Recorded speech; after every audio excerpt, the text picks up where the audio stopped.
इस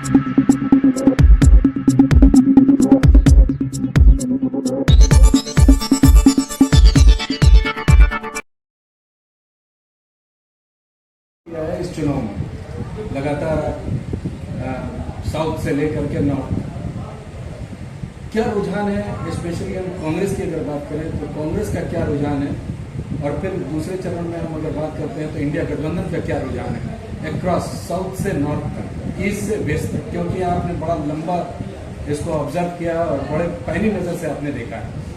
क्योंकि मैं राजस्थान का एक इंचार्ज हूँ। राजस्थान में इलेक्शन जब चल रहा था तो मैं वहीं पे था इलेक्शन में, और राजस्थान में जिस तरीके से सीकर, धौलपुर और ये सारी जो जोधपुर की सीटें हैं, क्योंकि वहाँ मिलिट्री में लोग ज़्यादा हैं, सैनिक ज़्यादा हैं, तो एक तो अग्निपथ वाला मामला था कि लोग नाराज थे, वहाँ के जो नौजवान थे जो इसमें मिलिट्री में जाते हैं, सैनिक बन के जाते हैं, तो ये 4 साल का जो इन्होंने ला के रखा कि 4 साल के बाद रिटायरमेंट होगा, तो एक बड़ी नाराज़गी वहाँ पे थी। और नाराज़गी इस कदर है कि राजस्थान में 2 बार हम 0 पे थे, 14 में भी थे और 19 में भी थे। लेकिन इस बार एक ऐसी हवा चली, एक तो बेरोजगारी की हवा चली, क्योंकि आप मोदी सरकार ने कहा था कि हम 2 करोड़ नौकरी देंगे, वो भी फर्जी निकली। राहुल गांधी जी ने कहा कि हम 30 लाख नौकरी देंगे पहले चरण में, जो 15 अगस्त को उन्होंने अनाउंस किया है कि 15 अगस्त को हम अनाउंस कर देंगे सरकारी नौकरी। तो एक तो लोगों में ये बात पहुंची, ये सच आदमी है और सच्चा आदमी, क्योंकि कन्याकुमारी से कश्मीर तक जब चले थे तो लोगों को लगा कि ये पब्लिक से रूबरू हो रहे हैं, और पब्लिक की बातों को उन्होंने ऑब्जर्व किया। जो मैनिफेस्टो बना है, मैनिफेस्टो ऐसे नहीं बना है, मैनिफेस्टो बना है उन लोगों से पूछ के बना है, जब वो मिलते थे गरीबों से, पुलिस से, ड्राइवर से, किसानों से, तो मैनिफेस्टो में उसी चीज को उन्होंने ला के रखा। और लोग सवाल करते हैं कि ये जो 8,500 रुपया हर महीने महिलाओं को जाएगा, जैसे सरकार बनेगी अगले महीने से, कि कहाँ से पैसा आएगा। अरे वो सवाल कोई नहीं करता है, जो 22 लोगों को 16 लाख करोड़ रुपया मोदी जी ने ऐसे ही दे दिया जनता का, तो वो उस पर ब्लूप्रिंट तैयार हुई है। राहुल जी इस बात को लेकर बड़ा संज्ञान ले चुके हैं, जो पैसा कैसे 20 साल तक पैसा देंगे तो भी पैसा खत्म नहीं होगा। आपने एक प्रेस कॉन्फ्रेंस में एक रेफरेंस आपने दिया था on behalf of Congress party कि जब बिहार में ये मामला चल रहा था कि जातीय जनगणना होनी चाहिए, उस वक्त राजस्थान में आपकी सरकार थी, आपने नहीं कराया।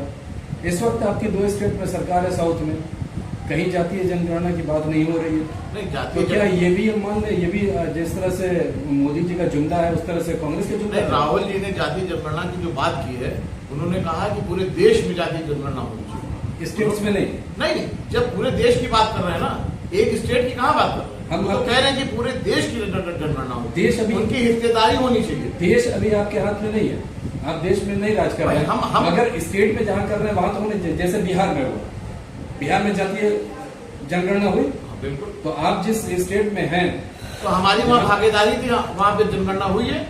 कहाँ अभी अब तो साउथ में आपके 2 स्टेट है, नहीं, वहाँ नहीं हो रहा है। राजस्थान में आप बिल्कुल होने जा रहा है, बिल्कुल होने जा रहा है। में अभी तो कर्नाटक का इलेक्शन खत्म नहीं हुआ था, तब तक लोकसभा का चुनाव आ गया। राजस्थान में आपकी सरकार थी, नहीं हुआ। छत्तीसगढ़ में आपकी सरकार थी, नहीं हुआ। ये आपका स्टेटमेंट था, आपने प्रेस कॉन्फ्रेंस में कहा। मैं आज भी कह रहा हूँ, मैं तो आज भी कह रहा हूँ, क्यों नहीं हुआ? जाति जनगणना सरकार दोनों जगह फुल फ्लेज की सरकार थी, और उस वक्त लोकसभा का चुनाव नहीं हो रहा। राहुल जी पूरे देश में जनगणना कराना चाहते हैं, उनकी भागीदारी को सुनिश्चित करना चाहते हैं कि इनको, ओबीसी को या माइनॉरिटी को जो भी चीजें आ रही है वो सामने खुल के आए। वो चाहते हैं कि एकदम जो सफेद कागज होता है, उस कागज पे सारी चीजें लिखी होनी चाहिए, जनता के सामने होनी चाहिए कि इनका इतनी भागीदारी, इनको इतनी भागीदारी हम देंगे, सुनिश्चित करेंगे कि हाँ देना चाहिए। तो हमारी इंडिया गठबंधन की सरकार बनने जा रही है, और आप देख लेना, जो राहुल गांधी जी ने कहा है वो सच साबित होगा। ये जनता भी मान चुकी है कि राहुल गांधी जो कहते हैं वो सच है। आपके मैनिफेस्टो में कहीं भी ओपीएस और एनपीएस का जिक्र नहीं है। भाई उन्होंने कहा है ना कि हम करेंगे, लेकिन जो उन्होंने मैनिफेस्टो में ला के रखा है वो सारी चीजें, आप उस पर भी बात करिए ना कि मैनिफेस्टो में ये सारी चीजें कही गई। आज नौकरी आज पूरे हिंदुस्तान में जो हमारा मैनिफेस्टो ही तो चल रहा है। जो नौकरी पेशा तबका है वो 30 साल नौकरी करने के बाद रिटायर हो रहा है और उसको पेंशन नहीं मिल रही है। नहीं, पेंशन की बात हुई है, प्रियंका जी ने बोला है इस पर। ओपीएस की तो कहीं बात नहीं नहीं, प्रियंका जी ने मंच पे बोल रही है, सीधे सीधे कह रही है कि जो पेंशन बाकी है, जो पेंशन इनकी रोक दी गई है, अटल जी ने पेंशन रोकी थी, लेकिन हम पेंशन देंगे। अगर हम आपकी बात करें तो हिमाचल में आपकी सरकार है, सरकार बनने के बाद हाँ, तुरंत आपने वहाँ एक पर- बात बहुत अच्छी कही। राजस्थान में आप पता कर लीजिएगा, राजस्थान में पेंशन की अशोक गहलोत जी ने ये कर दिया था। हिमाचल में सरकार बनने के तुरंत बाद ओपीएस इम्प्लीमेंट कर दिया गया। वहां पर कांग्रेस सरकार ने राजस्थान में भी किया, राजस्थान में भी किया, बट लागू नहीं हुआ। नहीं लागू हो गया। क्या बात करते हैं आप पता करिए, लागू हो गया। और अब बीजेपी साउथ- सरकार ने फाइल को फिर रोक दिया। साउथ में साउथ में हम करने जा रहे हैं। जहाँ 2 जगह आपकी सरकार हाँ, है। साउथ में करने जा रहे हैं। अभी इलेक्शन की वजह से रुक गया था मामला। गठबंधन में जहाँ जहाँ आपकी सरकार है, हाँ बिल्कुल, वहाँ दिल्ली सब जगह होने जा रहा है एक साथ। और 4 तारीख को इंडिया गठबंधन की सरकार बनने जा रही है। आप जो बात कर रहे हैं वो सारी चीजें होने जा रही है। पंजाब में नहीं हुआ। पंजाब में हमारी सरकार चली गई। नहीं, जब हमने OPS अभी आपकी गठबंधन वाली सरकार है वहाँ पे नहीं, पंजाब पंजाब में हमारी कहाँ सरकार है? आम आदमी पार्टी की है ना, आम आपकी गठबंधन। आम आदमी की एक अकेली सरकार है, उस पर बात चलेगी। अब गठबंधन हुआ है तो हम उस पर बात रखेंगे और बात होगी। आखिर ऐसी कौन सी वजह थी कि पंजाब में आपका गठबंधन नहीं चला? वहाँ पर आपको डिलीवरी लड़ रहा हमारी उनकी है, गठबंधन है, गठबंधन चल रहा है और गठबंधन की सरकार बनने है, वहाँ पे तो पैदल लड़ रहे हैं। बिल्कुल गठबंधन की सरकार बनेगी। वहाँ नहीं, पंजाब के अंदर तो आप आम आदमी पार्टी के अगेंस्ट में लड़ रहे हैं।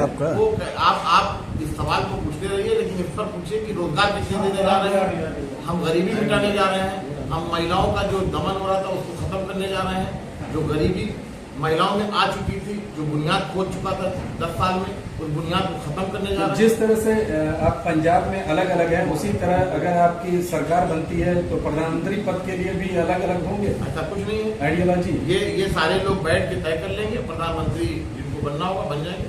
और राहुल जी ने आज हिंदुस्तान में अलग जगह ली है, लोगों के सामने या लोगों के बीच जाके उन्होंने साबित कर दिया है कि अगर हिंदुस्तान का कोई नायक है तो राहुल गांधी। 7वें चरण के लिए जनता से अपील।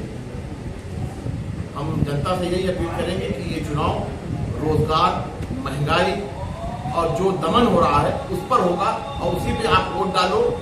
वोट डाल के इंडिया गठबंधन की सरकार बनाओ और संविधान बचाओ, आरक्षण बचाओ, बेरोजगारी मिटाओ। बहुत